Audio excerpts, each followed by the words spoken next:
So I've got this block of wood here that has a mass of 5 kilograms, and it's sitting on some dirt. And and we're near the surface of the Earth. And the coefficient of static friction between this type of wood and this type of dirt is 0.60. And the coefficient of kinetic friction between this type of wood and this type of dirt is 0.55. This was measured by someone else long ago, or you found it in some type of a book someplace. And let's say we push on this side of the block with a force of 100 newtons. What is going to happen? So the first thing you might realize is if there was no friction, if this was a completely frictionless boundary and there's no air resistance, and we are assuming that there is no air resistance in this example, then in this dimension, in the horizontal dimension, there would only be one force here. There would be a 100 Newton force. It would be completely unbalanced. That would be the net force. And so you would have a force going in that direction of 100 newtons on a mass of 5 kilograms. Force is equal to mass times acceleration. Acceleration and force are vector quantities. And so you would have the force divided by the mass would give you 20 meters per second of acceleration in the rightward direction. That's if there were no friction. But there is friction in this situation, so let's think about how we'll deal with it.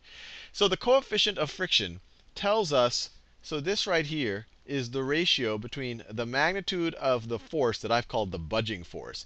The amount of force you need to apply just to get this thing to budge, just to get this thing to start moving so we can start using the coefficient of kinetic friction.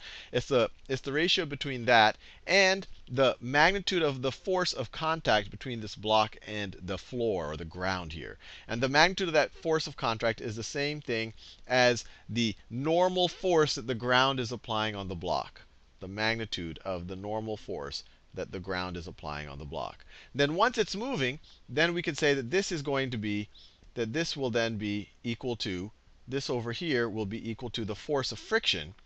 So this is the force necessary to overcome friction. And then this over here will be equal to the force of friction, the magnitude of the force of friction over the force of contact, the contact force between those two. So over the normal force. And it makes sense that the larger the contact force, the more that these are being pressed together, the little at the atomic level they kind of really get into each other's grooves, the more budging force you would need, or the more friction force would go against your motion. And in either situation, the force of friction is going against your motion. So even if you push it on that way, it's not like force of friction is all of a sudden going to help you. So let's think about what the necessary force we need to do to overcome the force of friction right here in the static situation. So the force of gravity on this block, the force of gravity on this block is going to be the gravitational field, which is 9.8 meters per second, times 5 kilograms. 9.8 meters per second times 5 kilograms gives us 49 kilogram meters per second, or 49 newtons down. This is the force, the magnitude of the force due to gravity. The direction is straight down towards the center of the Earth. The normal force, and that force is there because this block is not accelerating downwards. So there must be some force that completely balances off the force of gravity. And in this example, it is the normal force. It is the normal force. So it is acting 49 newtons upward. And so these net out, and that's why this block does not accelerate upwards or downwards. So what we have is the magnitude of the budging force needs to be equal over the magnitude of the normal force. Well, this thing right over here is going to be 49 newtons, is equal to 0.60. Or we could say that the magnitude of the budging force is going to be equal to 49 newtons times the coefficient of static friction. Or that's 49 newtons times 0.60. 0.60. And remember, coefficients of friction are unitless. So the units here are still going to be in newtons. And so this gives us, get out our calculator, this gives us 49 times 0.6 gives us 29.4 newtons. This is equal to, let me write it, 29.4 newtons. 29.4 newtons. So that's the force necessary to overcome static friction, which we are applying more than enough of. So with 100 newtons, we will just start to budget. And right when we're just at that moment where the thing is just starting to move, the net force, so we have 100 newtons going in that direction, and the force of static friction is going to go in this direction. Maybe I could draw it down here to show it's coming from right over here. The force of static friction is going to be 29.4 0.4 newtons that way. And so right when I'm just starting to budge this, just for that little, moment, it's not, because once I do that, then all of a sudden it's moving, and then static friction, or sorry, kinetic friction starts to matter. But just for that moment, I'll have a net force of 100 minus 29.4 to the right. So I'll have a net force of 70.6. So I will have a net force of 70, what did I just write there? 70.6. I could do that in my head. I shouldn't have to look at that. 70.6 newtons for just a moment. While I budge it. So just exactly while I'm budging it, while we're overcoming the static friction, we have a 70.6 Newton net force in the right direction. And so just for that moment, you divide it by a 5 kilogram mass.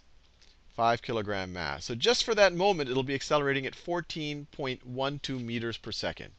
So you'll have an acceleration of 14.1 meters per second squared to the right. But that will just be for that absolute moment, because once I budge it, all of a sudden the block will start to be moving. And once it's moving, the coefficient of kinetic friction starts to matter. We got the things out of their little grooves. And so they're kind of gliding past each other on the top, although there still is resistance. So once we budge it, we'll have that acceleration for just a moment. Now all of a sudden the coefficient of kinetic friction comes to play. And the force of friction, assuming we're moving, the magnitude of the force of friction, it'll always go against our movement, is going to be, remember our normal force we already said is 49 newtons. So it's 49, we multiply both sides of this times 49. You get 49 newtons times 0.55, which is equal to 49 times 0.55 is equal to 26.95 newtons. So it's equal to 26.95 newtons. This is the force of friction. This is the magnitude, and it's going to go against our motion. So as soon as we start to move in that direction, the force of friction is going to be going in that direction. So once we start moving, assuming that I'm continuing to apply this 100 newtons of force, what is the net force? So I have 100 newtons going that way, and I have 26.95 newtons going that way. 26.95. And remember, with vectors, I don't have to draw them here. I could draw all of them, so all of their tails start at the center of mass of this object. I could draw them whenever, but remember, this is acting on the object. So it's usually, if you want to be precise, you would show it acting on the center of mass, because we can view all of these atoms as one collective object. But anyway, what is the net force now? Well, you have 100 newtons to the right. You have 26.95 newtons to the left. 100 minus 26.95, 100 newtons that I'm applying to the right, minus 26.95 newtons, which is the force of friction to the left, always acting against us, means that there's a net force to the right of 73.05. So once we're moving, we have a net force to the right of 73.05 newtons. This is the net force. This is the net force, and it's acting to the right. So what is going to be, right after we budge it, how quickly will this accelerate? Well, 73.05 divided by the mass, divided by 5 kilograms, gives us 14.61. So the acceleration once we're moving is going to be 14.61 meters per second squared to the right. So I really want to make sure you understand what's happening here. It took us, we always had enough force to start budging it. But right when we budged it, that we kind of had to overcome the static friction. Just for a moment, our acceleration was slower. Because we're overcoming that static friction. But once we've budged it, and once it's moving, and assuming that we're continuing to apply a constant force over here, then all of a sudden the force of friction, since we're kind of bumping along the top now, and it's not stuck in their grooves, we're now using the coefficient of kinetic friction. And so once it's moving, the net force becomes greater in the rightward direction, because you could kind of view it as the force of friction will become less once it starts moving. And so now the force of friction went down a little bit to 26.95 newtons. And so now we are accelerating to the right a little bit at a slightly faster rate, 14.61 meters per second. So right when you budge it, accelerate at 14.1 meters per second, but just for a moment, almost an unnoticeable moment, once it starts moving, then you're going to be going to the right with this constant acceleration.